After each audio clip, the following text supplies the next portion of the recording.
An Aberdeen man was arrested in Nebraska after an alleged assault put a woman in the hospital. Police say officers were called to an Aberdeen home just after 10 o'clock a Tuesday night.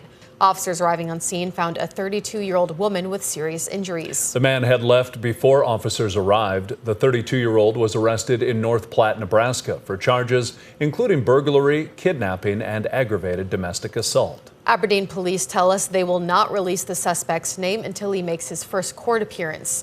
Stay with KELOLAND News on air and online for updates as they become available. Closing arguments get underway today in the Kurt Smith trial. He's the former Sioux Falls massage therapist who is accused of inappropriately touching some of his clients during their massages when he worked at Massage Envy. Both the defense and prosecution laid out their cases the past 2 days, calling a number of witnesses, including Smith himself. We'll be in the courtroom for closing arguments and have a full report tonight on KELOLAND News.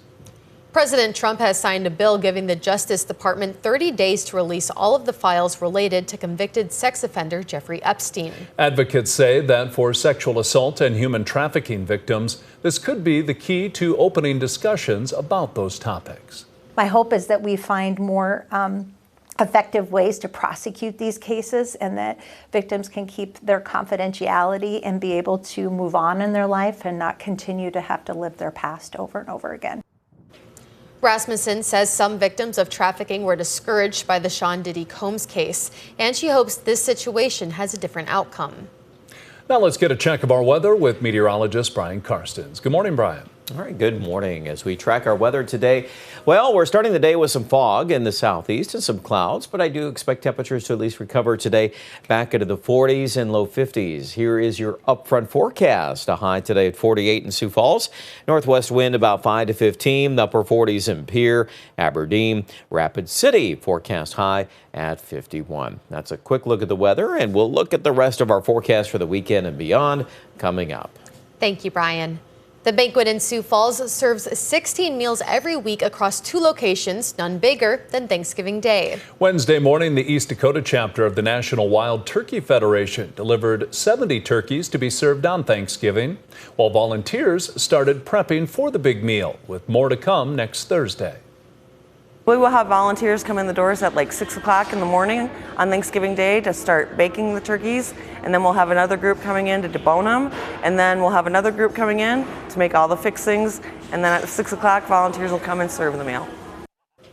The Turkey Federation has donated birds to the banquet for almost 2 decades, supplying nearly 1,000 turkeys. Learn why the organization chooses to give back with this story on KELOLAND.com. The St. Francis House is gearing up for its 9th annual Walk a Mile event. People will gather at the Big Sioux River and 6th Street Saturday morning and walk 1 mile to the St. Francis House. Participants are encouraged to fill a backpack with 15 pounds of donations. But the event has a deeper meaning than just collecting items for those in need. Taking time to reflect that many individuals who are experiencing homelessness in our community have a backpack and they're carrying almost everything that they own. And those backpacks are a lot heavier than 15 pounds. And during that mile walk, it is reflecting upon what others don't have in our community. The items will then be split up among different nonprofits and organizations in town. We posted a list of different items that are in need under this story on KELOLAND.com. Falls Park is set to shine, and crews are ready to flip the switch to transform the park into an annual winter wonderland. Hundreds of thousands of holiday lights decorate the bridges, trees, and poles at Falls Park, ready to light up the night tomorrow at 5 when Winter Wonderland returns. A pair of fireworks shows will follow the kickoff starting at 6. And they'll also have free ice cream at Overlook Cafe while supplies last. Please be patient, plan accordingly, and expect traffic delays. Driving through Falls Park on opening night will be limited due to high traffic. The lights will be on each night from 5 to midnight through January 5th. This year, there are nearly 30 miles of holiday lights being used.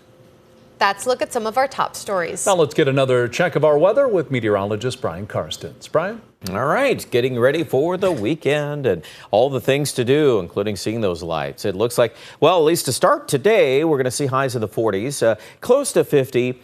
Rapid City. We've got some clouds to deal with. Of course, the morning fog in the southeast has been an issue, but I do expect that fair weather for this time of the year. We're actually still well within normal range here for temperatures. And then for tonight, again, a little fog could develop in the far south. We'll see if that materializes, but Yankton, maybe Winter, kind of in that category here as we start off our Friday morning, and especially if we drop those temperatures back into the low 30s, even upper 20s. It'll be a little chilly in the morning. Tomorrow during the afternoon, we get fair sunshine working its way in, and a lot of upper 50s to near 60-degree levels toward Rapid City. Sioux Falls, well, we probably end up here in the low 50s tomorrow. But Saturday, the key here is this westerly wind, and we pick up a pretty decent air mass. So we should be able to modify the air and bring in a few upper 50s and low 60s. Very respectable for this time of the year, and even into Sunday, the weather forecast is looking pretty good. So if you're thinking about all the things you need to do on your checkoff list, take advantage of the weekend. Monday, already talking about some rain chances. Now you'll notice that the rain is coming up from Nebraska. Temperatures aren't bad. This first system is actually latched onto some pretty mild air, so I feel comfortable going with that scenario here to start off early next week. But what you don't see is what's going on up to the north. Now, this is how temperatures play out. Again, Monday, a lot of those 50s, a few 40s here to our north. Let's look at Tuesday, though. That low pressure center that is forecast to zip along to our north, that's going to bring down a cold front. And Tuesday, we're going to start to cool down, 30s and 40s for highs.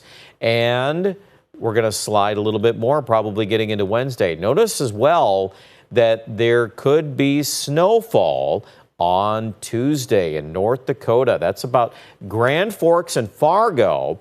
And at this point, I'm content with keeping everything a little farther north. But as always, we'll see where that storm track continues to shift around a little bit. Notice Wednesday. We're dropping. We've got temperatures now in the 20s and 30s. Our official high in Sioux Falls is at 36 right now, but any subtle change in that storm track could shift those numbers even a little bit colder. Also, you notice that snow chance on Wednesday around the Twin Cities and up to Duluth, Minnesota. So there's something going on there in the neighborhood. Obviously, regional weather we'll keep an eye on. The big story for Thanksgiving is just chilly weather. We're thinking right now 20s and 30s for highs. At this point, Thanksgiving is looking dry. However, that's a big deal as well. There's your forecast, your 7-day. Those 50s we talked about going into the weekend. The rain chance on Monday is still there. Aberdeen will pick up a little bit of that, but more importantly, it might be that second wave up to the north. I'll be curious to see how Tuesday, Wednesday, if we have to start chopping those temperatures a little bit. Right now, 40s on Tuesday, 30s Wednesday. Here in Rapid City, same idea. Temperatures begin to slide at the end of the 7-day forecast. Right now, no major systems for Rapid City or Pierre. Check out the latest details with your weather at KELOLAND.com.